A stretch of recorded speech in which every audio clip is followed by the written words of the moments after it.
নমস্কার সকলকে নতুন একটি দিনে নতুন একটি ব্লগে আবারও স্বাগত জানাই। তো আমি দীপ আর তোমরা দেখছো আমার ইউটিউব চ্যানেল দীপ গোস্বামী অফিসিয়াল।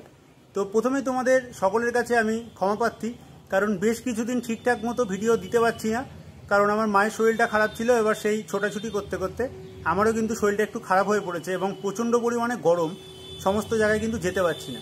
তো যাই হোক, আজকের ভিডিওতে তোমাদের দেখাবো আমাদের নবদ্বীপের যে শ্মশান রয়েছে, সেই মহা শ্মশানের পেছনেই কিন্তু একটা তারামায়ের মন্দির রয়েছে। তো সেই তারামায়ের মন্দিরে যাব এবং তারামায়ের মন্দির তার পাশে রয়েছে বজরংবলী মন্দির এবং ভৈরবের মন্দির অর্থাৎ শিব ঠাকুরের মন্দির, এবং খুব সুন্দর গঙ্গার ধারে একটা সুন্দর পরিবেশে কিন্তু সেই মন্দিরটা রয়েছে।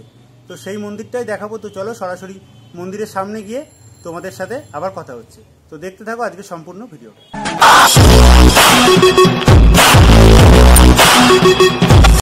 আচ্ছা, তো প্রথমেই তোমাদের জানিয়ে রাখি যে এই মন্দিরে তোমরা কীরকমভাবে আসবে, যারা নবদ্বীপ থেকে দেখছো এবং বাইরে থেকে। তো নবদ্বীপ শ্মশানের ঠিক পেছন দিকের রাস্তা দিয়েই আমি ধীরে ধীরে এগোচ্ছি এবং এই রাস্তা ধরে তোমাদের আসতে হবে নবদ্বীপ মণিপুর ঘাটে। এবং নবদ্বীপ মণিপুর ঘাটের যে গঙ্গা, সেই গঙ্গা দেখতে পাচ্ছ। দূরেই কিন্তু রয়েছে নবদ্বীপের যে গৌরাঙ্গ সেতু, সেই গৌরাঙ্গ সেতু, এবং নবদ্বীপের এই যে সুবিশাল ঘাট মণিপুর ঘাট, এই মণিপুর ঘাটের ঠিক পাশেই কিন্তু রয়েছে নবদ্বীপের এই তারামায়ের মন্দির। এবং নবদ্বীপের তারামায়ের যে মন্দিরটা রয়েছে, সেই মন্দিরটা সম্পূর্ণ কিন্তু নবদ্বীপ শ্মশানের পেছনে, এবং এটাকে নবদ্বীপ শ্মশানের তারাপীঠ মন্দিরও বলা হয়। তো দূরেই দেখতে পাচ্ছ সেই মন্দির। তো বন্ধুরা, এখন কিন্তু আমি রয়েছি আমাদের নবদ্বীপের একদম মহাশ্মশানের পেছনেই অবস্থিত যে তারামায়ের মন্দির, সেই তারামায়ের মন্দিরে।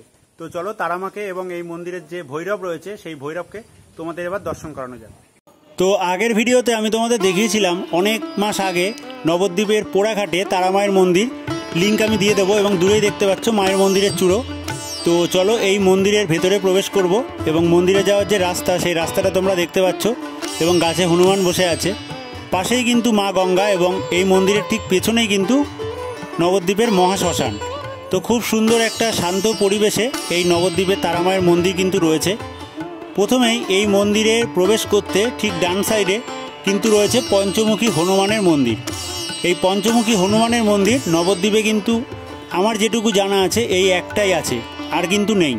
তো প্রথমেই সেই পঞ্চমুখী হনুমানের মন্দির তোমরা দেখতে পাচ্ছ এখানে, এবং হাঁটু গেড়ে পঞ্চমুখী যে হনুমান, সেই হনুমান কিন্তু এখানে বসে রয়েছে গঙ্গার দিকে মুখ করে। দেখতেই পাচ্ছ নিচে একটা শিব ঠাকুরের মূর্তি রয়েছে এবং বজরংবলীর মূর্তি রয়েছে।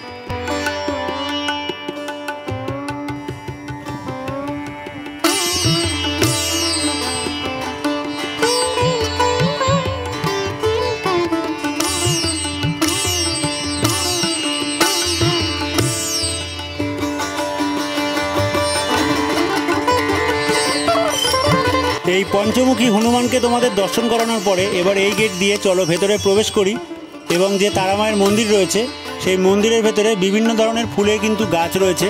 খুব সুন্দর একটা শান্ত নিরিবিলি পরিবেশ ঠিক শ্মশানের পেছনেই, এবং মায়ের যে মন্দির, সেই মন্দির তোমরা কিন্তু এখানে দেখতে পাচ্ছ।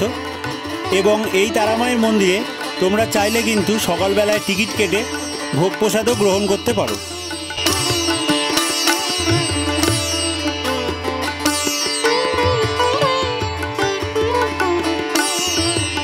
তারামাকে তোমাদের দর্শন করানোর আগে দেখিয়ে দিই এই মন্দিরের যে চারটা রয়েছে, অর্থাৎ কটার সময় মন্দির খোলে, কটার সময় আরতি হয়, কটার সময় ভোগ প্রসাদ এখানে পাওয়া যায়, এবং ভোগ প্রসাদ পেতে গেলে তোমাদের কীরকমভাবে অ্যাপ্লাই করতে হবে, এবং তোমাদের নিজেদের কিন্তু বাসন এখানে নিয়ে আসতে হবে, এবং সমস্ত কিছু কিন্তু এই চার্টে লেখা রয়েছে। চাইলে তোমরা স্কিপ করে দেখে নিতে পারো, এবং নিচে মোবাইল নাম্বারও দেওয়া রইল।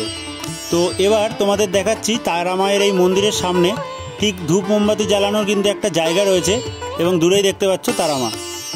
এবং তোমরা ভালো করে একটু দেখলে বুঝতে পারবে তারাপীঠের যে মন্দির রয়েছে, সেই মন্দিরের আদলেই কিন্তু এই তারামায়ের মন্দিরের ওপরটাকে তৈরি করা, এবং এখানে কালো রঙের কোষ্ঠী পাথরের একটা দুর্গা মূর্তি, সরস্বতী লক্ষ্মী কার্তিক গণেশ সহ সেই মূর্তিও কিন্তু রয়েছে এই মন্দিরের একদম চূড়ার ওপরের অংশে, এবং নিচে রয়েছে মা তারার মন্দির।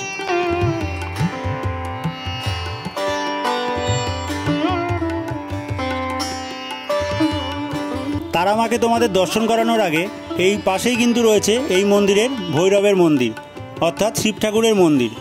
তো এই মন্দিরের যে শিব ঠাকুর রয়েছে নবদ্বীপের অন্যতম চন্দ্রচূড় শিব, শ্মশানের শিব, এবং এই শ্মশানের শিবের পাশেই কিন্তু এখানে তারা মা রয়েছে।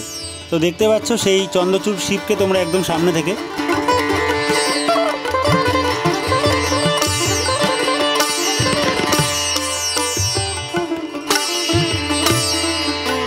তো চলো শিব ঠাকুরকে দেখানোর পরে এবার এই সিঁড়ি দিয়ে ওপরে উঠবো এবং তারা মাকে একদম সামনে থেকে তোমাদের সুন্দর করে দেখাবো।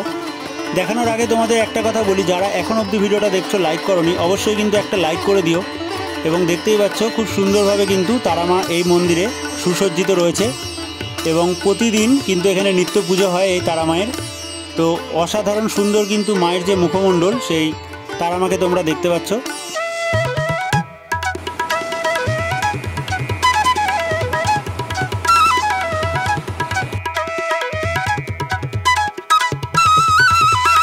এবং তারা মায়ের ঠিক ডান সাইডে কিন্তু রয়েছে শিব ঠাকুর যে বিষ পান করেছিল সেই দৃশ্যরূপী একটা শিব ঠাকুরের ফটো।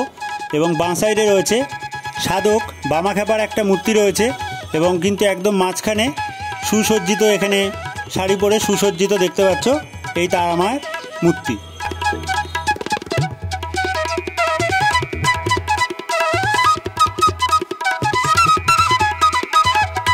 তো আজকের ভিডিওটা ভালো লাগলে অবশ্যই লাইক করে সকলের মধ্যে শেয়ার করে দিও। পরবর্তী আরও সুন্দর ভিডিও দেখার জন্য চ্যানেলটাকে সাবস্ক্রাইব করে রাখো। সকলে ভালো থেকো, সুস্থ থেকো। আজকের মতো এইটুকুই।